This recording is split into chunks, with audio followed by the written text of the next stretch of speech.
Hello dear students, I am Jyoti from Nirbhar Academy and welcome back to English lecture. So let's begin with your topics. आज हम topic करने वाले हैं that is about poetry section of Hornbill. Voice of the Rain is the name of the poem which is written by Walt Whitman. Poem number 3 है ये आपकी, और ये जो वीडियो है आपके लिए बहुत इंटरेस्टिंग होने वाला है। इसका रीज़न क्या है? बिकॉज मैंने पूरी कोशिश की है कि आपको ये पोएम बहुत अच्छे से समझ में आए। So first of all we will continue with the about the poet. तो पोइट के बारे में सबसे पहले हम जान लेते हैं Walt Whitman. Walt Whitman was born on 31st May 1819 and died on 26th March 1892. Was an American poet, essayist and journalist. वो एक पोइट भी थे, एसेइस्ट भी थे और जर्नलिस्ट भी था। Whitman is among the most influential poets in American canon. American canon में जो विटमैन थे वो बहुत ही ज्यादा इफेक्टिवली लिखा करते थे, जिनका इफेक्ट लोगों के ऊपर बहुत अच्छे से पड़ता था।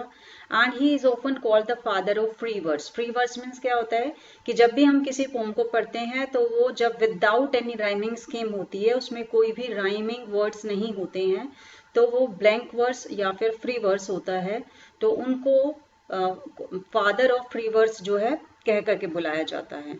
Vault Whitman is America's world poet. World poet means क्या होता है कि हर साल जो है जितने भी पोइट्स होते थे उसमें से साल के अकॉर्डिंग एक बेस्ट पोइट को चुना जाता था, तो वॉल्ट विटमैन को उसके लिए भी चुना गया था।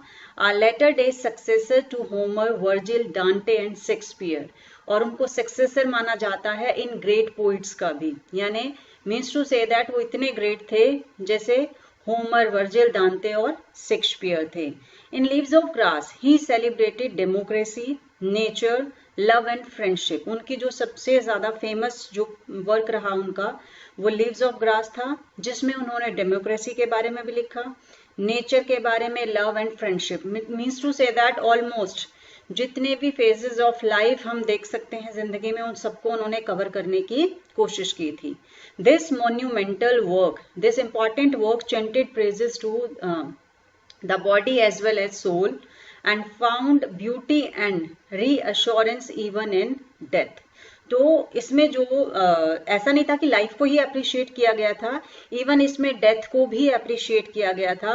हालांकि इनको काफी क्रिटिसाइज किया गया था लीव्स ऑफ ग्रास के लिए, क्योंकि इन्होंने अपना जो मोस्ट ऑफ द टाइम था वो लीव्स ऑफ ग्रास को लिखने में ही निकाल दिया था, और उसके बाद बहुत सारी कमियां जो थी, बहुत सारे जो पोइट्स थे उनको इसमें नजर आई थी, जिसके लिए उनको क्रिटिसाइज किया गया था।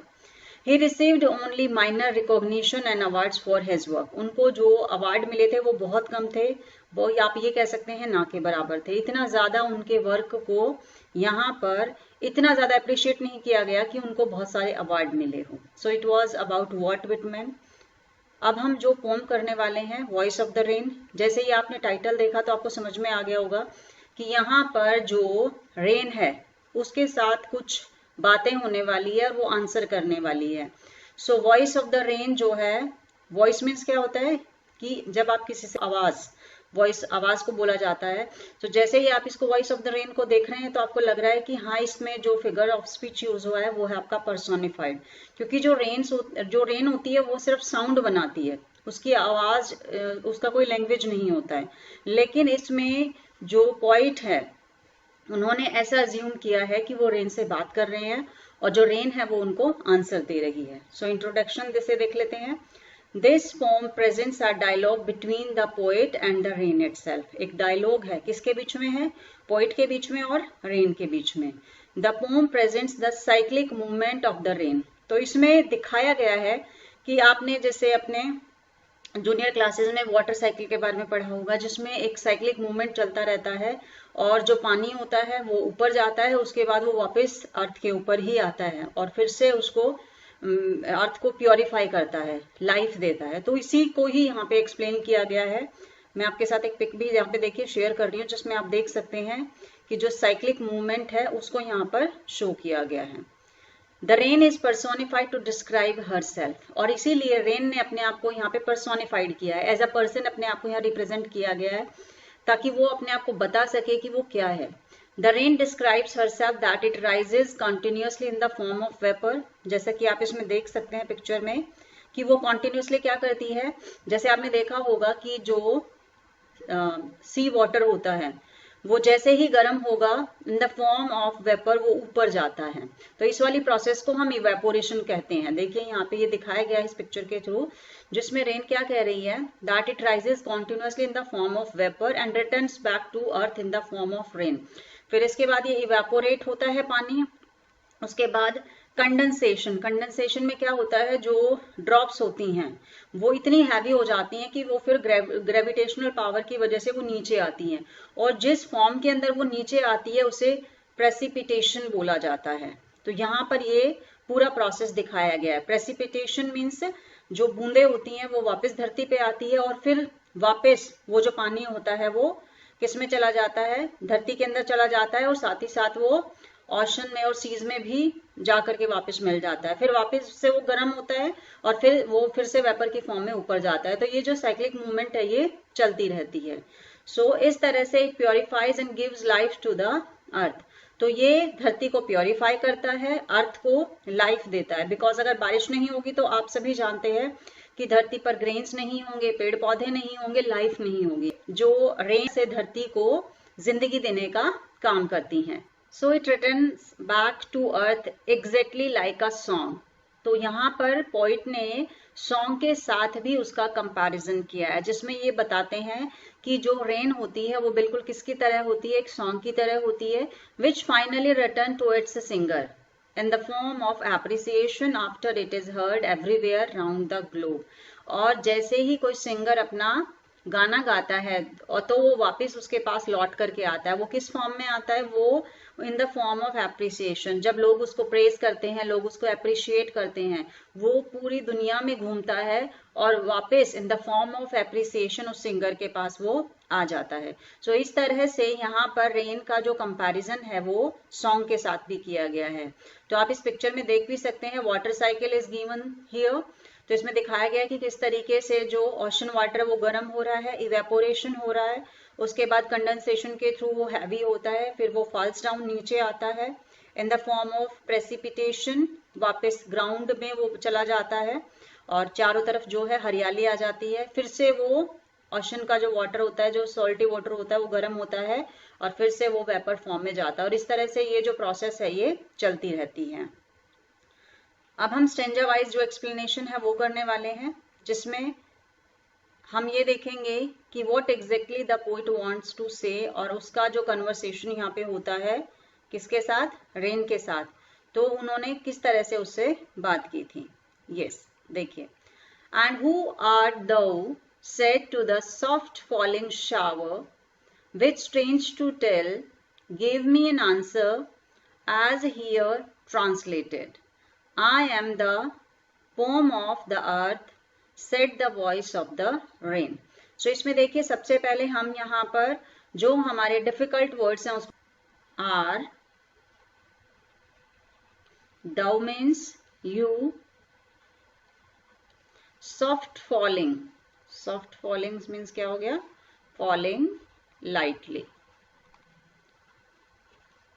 जो धीरे धीरे बारिश होती है उसको फॉलिंग लाइटली आप बोलेंगे। एंड स्ट्रेंज मीन्स क्या होता है, अजीब। गेव मी एन आंसर, उसने मुझे आंसर दिया, as here translated, translated means जो यहाँ पे एक्सप्लेन किया गया है, जिसको यहाँ पे ट्रांसलेट किया गया है। I am the poem of the earth, उसने अपने आप को क्या कहा, poem of the earth, said the voice of the rain. So हम लाइन वाइज यहाँ पे देखिए एक्सप्लेनेशन कर लेते हैं इसका। Yes, according to the first line, the poet asked a question to the soft falling rain.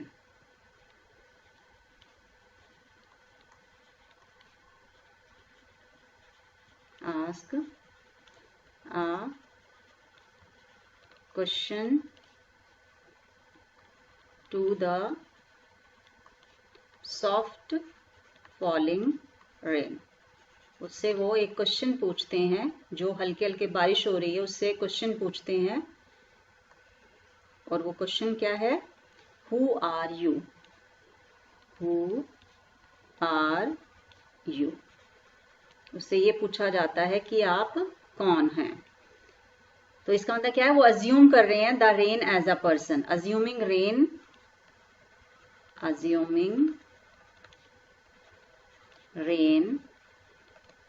As a person. जब उसको अज्यूम करेंगे तभी तो वो आंसर करेगी ना, उसको एक लिविंग थिंग की तरह, एक पर्सन की तरह यहाँ पे ट्रीट किया गया है, इसीलिए वो वहां पर उसके लिए आंसर कर रही है। देखिए यहाँ पे मैंने आपको पिक्चर भी दिया है कि किस तरीके से जो रेन है वो प्योरीफाई करती है अर्थ को। यस, अब नेक्स्ट पे आ जाते हैं।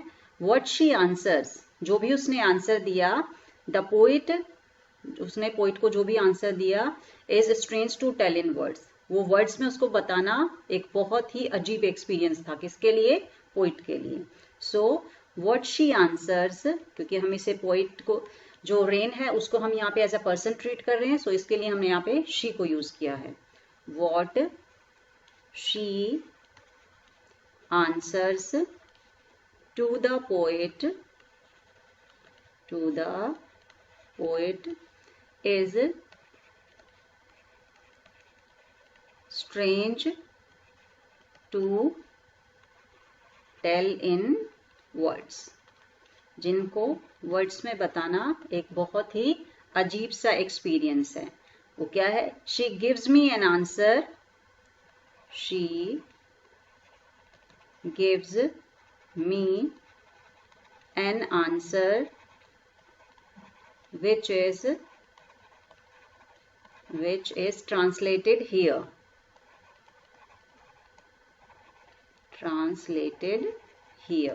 जिसको यहाँ पर ट्रांसलेट किया गया है। तो वो जो साइक्लिक मूवमेंट है उसी में ही उनका आंसर होगा, उसका रेन का, जो हम अगले स्टेंजा में देखेंगे। और आगे देखते हैं।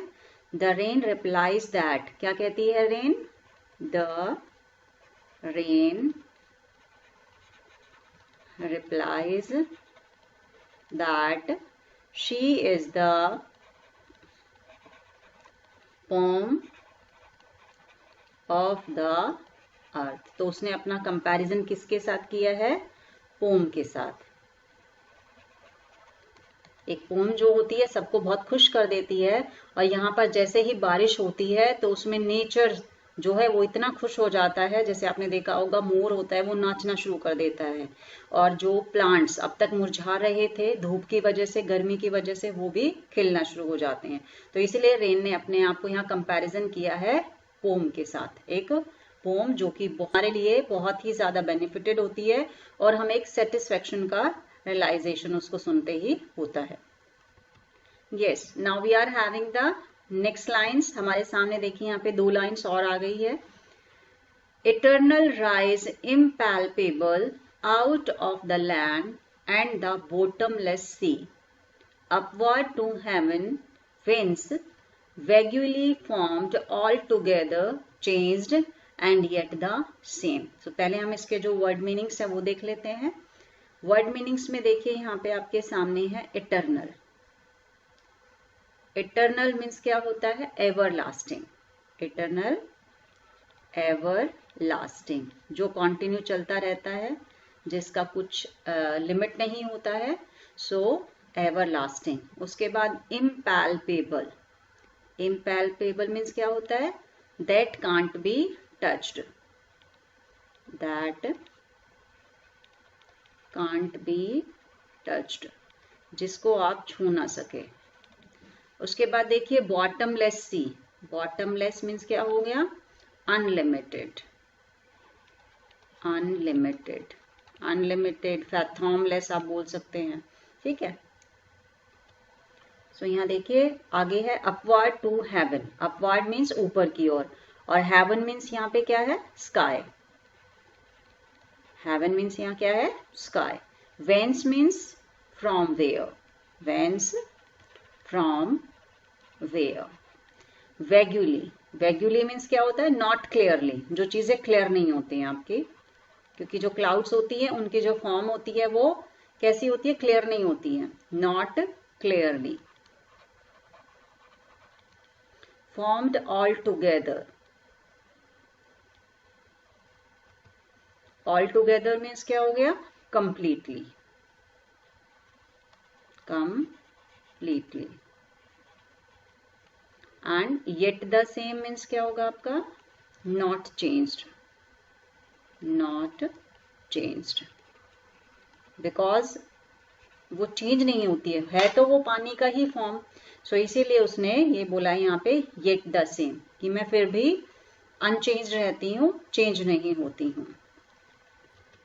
यस, अब हम इन दो लाइनों को यहाँ पे, टू लाइन्स को यहाँ पे अब हम एक्सप्लेन करने वाले हैं। सो देखिए, eternal I rise impalpable out of the land and the bottomless sea. अब वो प्रोसेस, साइक्लिंग जो प्रोसेस हमने देखा था ऊपर, उसी को यहाँ पे एक्सप्लेन कर रही है कि वो कैसे बनती है, कैसे उसका जो फॉर्म होता है वो यहाँ पर चेंज होता भी है और नहीं भी होता है।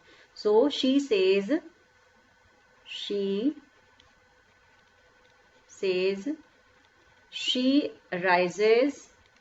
she rises out of the land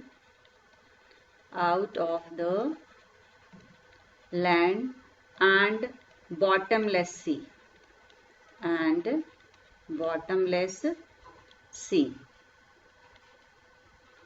उसने बता दिया कि उसकी जो शुरुआत है वो कहाँ से होती है। And from the water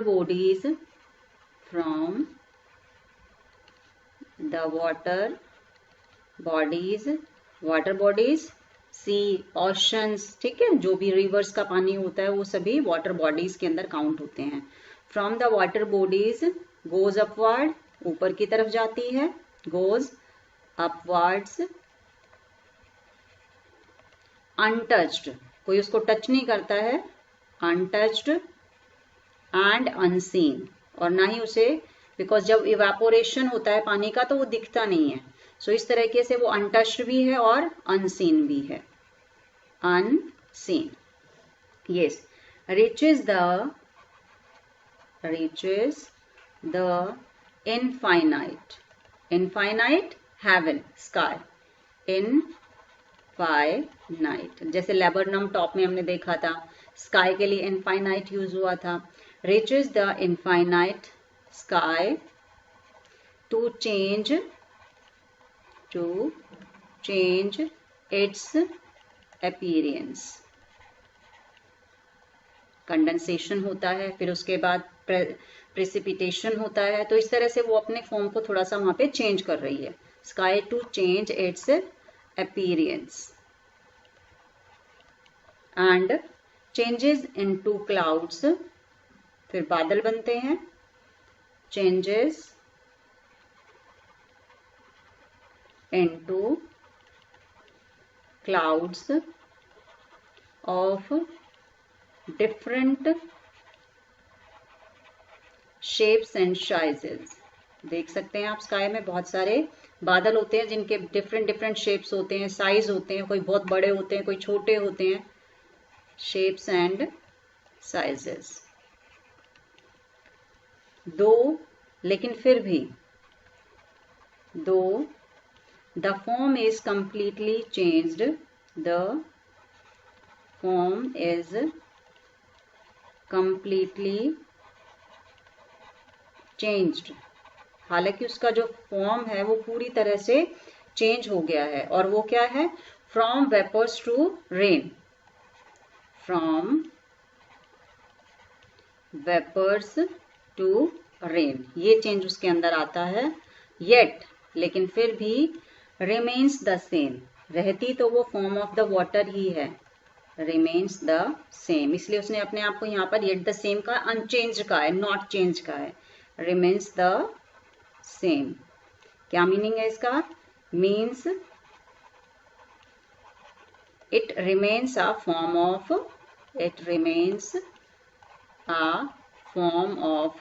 water, चाहे वो वेपोरेशन हो, कंडेंसेशन हो, प्रेसिपिटेशन हो, है वो सारे के सारे form of water, means it remains a form of water, है वो फॉर्म ऑफ वाटर ही। तो यहाँ पर जो रेन है उसने अपना आंसर दिया है कि उसका जो रूप है वो बदलता तो है, लेकिन फिर भी वो एज इट इज ही रहता है, क्योंकि वो वापस आएगा किसके फॉर्म में, पानी के ही फॉर्म में नीचे आएगा।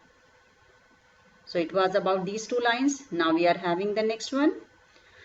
आई descend to lave the droughts atomies dust layers of the globe। and all that in them without me were seeds only, latent, unborn. And forever, by day and night, I give back life to my own origin and make pure and beautify it. So first of all, we will continue with word meanings. Word meanings देख लेते हैं पहले हम इसके. I descend.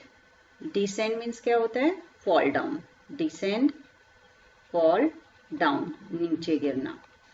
After that, lave. Lave means क्या होता है? To wash. Wash करना, धोना. क्योंकि रेन का ये काम होता है, जब रेन आती है अर्थ के ऊपर तो वो सभी प्लांट्स को और सभी को ऐसा लगता है जैसे उसने वॉश कर दिया हो. ड्राउट्स. ड्राउट्स मीन्स क्या होता है? रेनलेस, जहां पे बारिश नहीं होती है या सूखा होता है. रेनलेस, ड्राई सिचुएशन आप बोल सकते हैं. एटोमीज. एटोमीज क्या होते हैं? स्मॉल एंड फाइन पार्टिकल्स, बहुत छोटे छोटे, जैसे डस्ट होता है. डस्ट के जो पार्टिकल्स होते हैं बहुत छोटे होते हैं. So atomies means small and fine particles. Fine particles. Yes. उसके बाद layers. Layers. Strata. Strata means क्या होता है? परतें, जिसको आप बोलते हैं. शीट्स भी आप बोल सकते हैं. और ग्लोब. ग्लोब का यहाँ पे मीन्स क्या है? अर्थ. Globe means earth. उसके बाद देखिए लेटेंट. लेटेंट मीन्स क्या होता है? हिडन. लेटेंट, हिडन, छुपे हुए होते हैं. बिकॉज जैसे ही बारिश होती है, हमने कोई भी बीज जो डाला होता है वो उसके बाद बारिश गिरते ही वो क्या होता है? बाहर आ जाता है एक प्लांट के रूप में. Unborn. Unborn means not born yet. Not born yet. Forever, हमेशा के लिए. डे एंड नाइट, दिन रात. And origin. ओरिजिन क्या होता है? Birth place. Birth place. Pure, किसी चीज को प्योर करना, शुद्ध करना. ब्यूटिफाई, उसको सुंदर बनाना. So these were the difficult words with meaning. So हम इसका जो एक्सप्लेनेशन है वो स्टार्ट कर लेते हैं. यस, आप देखिए ये इमेज देखिए कितनी सुंदर है. जैसे ही पानी जो है फ्लावर्स के ऊपर, प्लांट्स के ऊपर गिरता है तो कितने खुश हो जाते हैं. तो ये शो करता है कि जो बारिश है, जो रेन है, वो अर्थ के लिए कितनी ज्यादा इम्पॉर्टेंट है. सो लाइन वाइज अब हम इसका एक्सप्लेनेशन करते हैं. I descend to lave the droughts, atomies and dust layers of the globe. Lave means क्या होता है? टू वॉश, वॉश करना. सो शावर्स फॉल डाउन, बूंदे गिरती हैं. Showers fall down to wash the droughts. Droughts mean जो जहां बारिश नहीं होती है, सूखा होता है, वहां पे बारिश गिरती है. Fine particles. Fine particles. And dusty layers of the earth. Dusty layers of the अर्थ. जहां भी धूल मिट्टी होती है उन सबके ऊपर बारिश गिरती है और उस सबको वॉश कर देती है. Dusty layers of the earth. And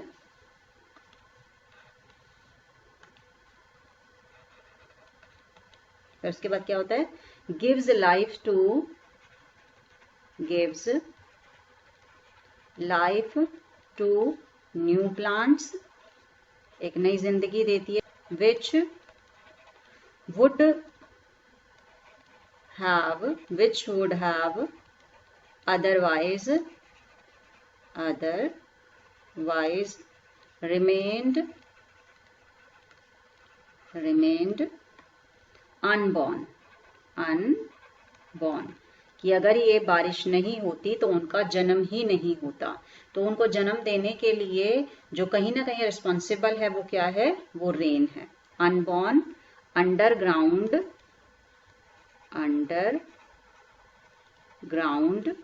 the land as mere seeds. Mere, mere means only seeds, कि अगर बारिश नहीं होती तो जो बीज धरती के नीचे दबे हुए हैं वो सिर्फ सीड्स बन करके ही रह जाते अगर उनको बारिश नहीं मिलती। सो इसीलिए यहाँ पर उनको नई जिंदगी देने का काम जो है वो कौन कर रही है? बारिश कर रही है। यस, अब देखिए forever, forever means हमेशा, endlessly. So day and night का मतलब क्या होता है? हमेशा, फॉर एवर, वो हमेशा उसको अपने ओरिजिन को, ओरिजिन मीन्स क्या? जहां से उसका जन्म हुआ है, क्योंकि धरती से ही उसका जन्म हो रहा है और वापस ही वो उसको जिंदगी दे रही है। तो इसीलिए ये क्या कहती है? I give back life to my own origin. Yes, endlessly the rain, endlessly the rain gives life back to its place of origin, जहां से इसका जन्म हुआ है उसी जगह को ये फिर से जिंदगी देती है। and makes it pure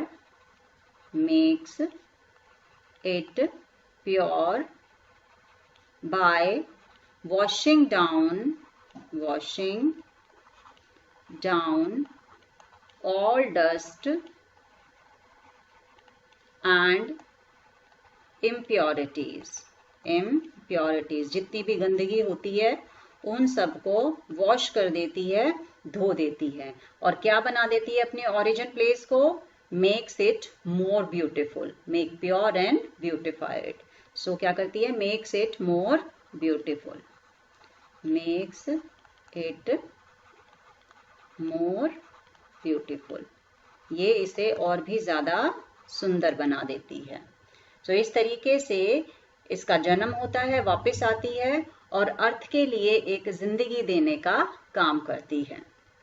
yes, अब हम अपना नेक्स्ट स्टैंजा देख लेते हैं। इसमें देखिए सबसे पहले आप ऑब्जर्व करेंगे कि जो लास्ट की हमारी 2 लाइन्स हैं वो यहाँ पर ब्रैकेट्स में है। तो पहले हम इसका जो एक्सप्लेनेशन है वो कर लेते हैं, वर्ड मीनिंग कर लेते हैं, उसके बाद मैं आपको इसका रीजन बताऊंगी कि why these lines are kept in brackets. So for song issuing from its birth place after fulfilment, wandering, wrecked or unwrecked, duly with love returns। सो यहाँ पे देखिए एक इमेज भी मैंने ली है जिसमें देखा है एक जो सिंगर है वो सिंगिंग कर रहा है। तो यहाँ पर ये जो कंपैरिजन है वो रेन की तरह है। जैसे सॉन्ग होता है उसको अप्रिशिएट करते हैं लोग और उसके बाद वो इन द फॉर्म ऑफ एप्रिसिएशन वापस किसके पास आता है? सिंगर के पास आता है।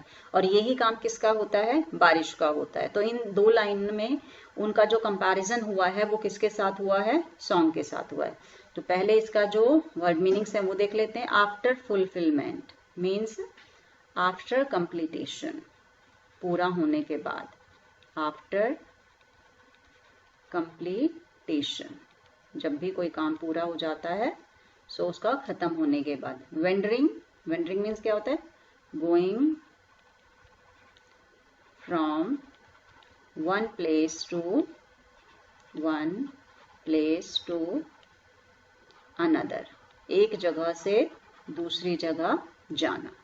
Raked or unwrecked, it means noticed or not, चाहे आपने उसे नोटिस किया या नहीं किया, noticed or not. So duly means क्या होता है? सिस्टमैटिकली, कोई भी जो आपकी चीज सिस्टम, एक सीक्वेंस के अकॉर्डिंग होती है। सिस्टमैटिकली एंड रिटर्न्स में यहाँ पे comes back to the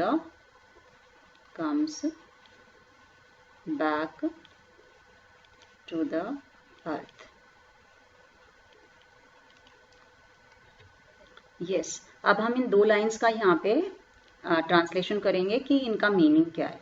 so देखिए, for song issuing from its birth place, कि जो सॉन्ग है वो भी अपनी एक जगह से निकलता है, अपना काम पूरा करता है, इधर उधर घूमता है, चाहे उसे कोई नोटिस करे या ना करे, और उसके बाद एक सिस्टमैटिकली तरीके से वो वापस आ जाता है। तो उसी को यहाँ हमने एक्सप्लेन करना है। तो पोइट क्या फील करते हैं? Poet feels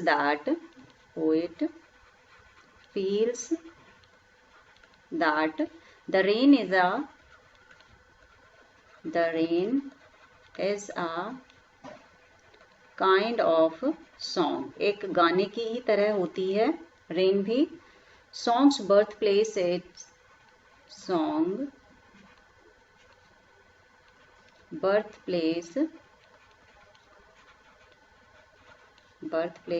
is the poet's heart. क्योंकि जो सिंगिंग करता है वो दिल से करता है, और इसीलिए यहाँ पे उसने उसका जो ओरिजिन प्लेस बताया है वो पोइट्स हर्ट बताया है. जैसे पोइट है, उन्होंने अपनी पोम लिखी है यहाँ पे, तो हम उसे अप्रिशिएट कर रहे हैं, उन्होंने दिल से इस काम को किया, तो जो हमारा अप्रिसिएशन है वो वापस उनके दिल को खुश कर रहा है, उनके पास वापस जा रहा है. So once it is completed, कि जब ये काम पूरा हो जाता है, लोगों को खुश करने का या इसका पूरा घूमने का काम कंप्लीट हो जाता है, वो वापस पोइट के पास आ जाता है या सिंगर के पास आ जाता है. So songs birth place is the poet's heart. Once it is completed, जब ये एक बार कंप्लीट हो जाता है, completed. So once it is completed transfers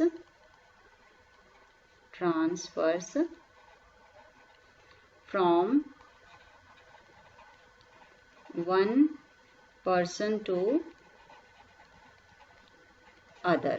यानी मुझे अच्छा लगा, मैंने उसको शेयर किया, किसी और को अच्छा लगा, उन्होंने उसके साथ शेयर किया. तो इस तरीके से वो एक पर्सन से दूसरे पर्सन के पास जा रहा है और वो पूरी दुनिया के अंदर घूम रहा है. And without caring whether someone hears or notices it or not. जो सॉन्ग होता है, जो कविता होती है, वो कभी इस बात की चिंता नहीं करती कि कोई उसे सुन रहा है या नहीं सुन रहा है. उसका काम है अपना उस गाने को सुनाना और उसके बाद अपना काम पूरा करके वापस चले जाना. और इसीलिए यहाँ पर जो पॉइंट है वो ये कहते हैं कि वो कभी भी, जो सिंगर होता है, वो इस बात के लिए कोशिश नहीं करता है कि लोग मुझे सुन रहे हैं या नहीं सुन रहे हैं. तो यहाँ पे ऐसा ही होता है कि वो अपना सिंगिंग करता है, कुछ लोग उसको सुनते हैं, कुछ लोग उसको क्रिटिसाइज करते हैं, लेकिन यहाँ पर जो सिंगर होता है वो इसके लिए कभी भी केयर नहीं करता. जैसे आपने देखा होगा, रेन के साथ क्यों कंपैरिजन है? बिकॉज आपने देखा होगा कहीं पर रेन की बहुत ज्यादा जरूरत होती है, जबकि कहीं पर नहीं होती है, फ्लड्स आ जाती है रेन की वजह से, लेकिन इससे रेन को कोई फर्क नहीं पड़ता. उसका काम है अर्थ के ऊपर आना, उसको ब्यूटीफुल बनाना, उसको प्योरीफाई करना. तो जब उसमें फ्लड्स आती हैं यहाँ या फिर जहां पर रेनलेस एरियाज है वहां पे आ रही है, उनको अच्छा लग रहा है. तो इसीलिए जरूरी नहीं होता कि जब रेन हो रही है तो सभी खुश हो, या फिर अगर कोई सिंगिंग कर रहा है तो उसका गाना भी सबको पसंद आए. क्रिटिसाइज करने वाले लोग हर जगह होते हैं. तो यहाँ पर भी इसका मतलब यही है कि हमने अपना काम पूरा करना है, हमें ये चिंता नहीं करनी है कि लोग हमारे बारे में क्या कहेंगे, क्योंकि उसको क्रिटिसाइज करने के लिए बहुत सारे लोग खड़े हो जाते हैं. हमें सिर्फ ये देखना है कि हमने जो काम किया है वो कैसा है, अच्छा है या बुरा है. और जब वो काम कंप्लीट हो जाता है तो हमारा जो एम होता है वो अपने आप ऑटोमेटिकली कंप्लीट हो जाता है. तो यहाँ पर देखिए उसके बाद क्या होता है, रिटर्न्स बैक. उसे किसी ने सुना या नहीं सुना, उसके बाद वो अपना काम उसने पूरा किया. जिन लोगों ने उसको अप्रिशिएट किया, उसका जो अप्रिसिएशन है वो वापस किसके पास जा रहा है? सिंगर के पास जा रहा है. जैसे हम देखते हैं कि हमारे गार्डन के अंदर बहुत सारे जो नए नए फूल होते हैं, प्लांट्स होते हैं, जब वो खिल जाते हैं तो हम उस गॉड को थैंक यू बोलते हैं. तो किस लिए बोलते हैं? क्योंकि रेन हुई और उससे हमारा जो गार्डन है वो और भी ज्यादा ब्यूटीफुल हो गया. सो इसी तरीके से returns back with love, returns back with love in the form of appreciation. तो लोगों का प्यार उसको मिलता है, सिंगर को, और इस तरीके से वो अपना काम पूरा करके वहां से चला जाता है. यस. और लास्ट में ये देख लीजिए कि मैंने आपको ये कहा था कि why these two lines are kept in bracket. तो उसका रीजन क्या है? The last lines are kept in brackets as they don't belong to the conversation between the poet and the rain. क्योंकि यहाँ पर जो हमारी बिगनिंग हुई थी वो किसके बीच में थी, दोनों कन्वर्सेशन था, वो डायलॉग था किसके बीच में, पोएट के बीच में और रेन के बीच में। लेकिन ये जो लास्ट की जो 2 लाइनें हैं आपकी, जो 2 लाइन्स हैं, ये कॉन्वर्सेशन का पार्ट नहीं है। इसमें सिर्फ पोइट ने कंपैरिजन किया है उसका सॉन्ग के साथ, और इसीलिए इनको किस में रखा गया है, ब्रैकेट के साथ रखा गया है। सो आई होप आपको ये जो पोम है ये बहुत अच्छे से समझ में आ गई होगी।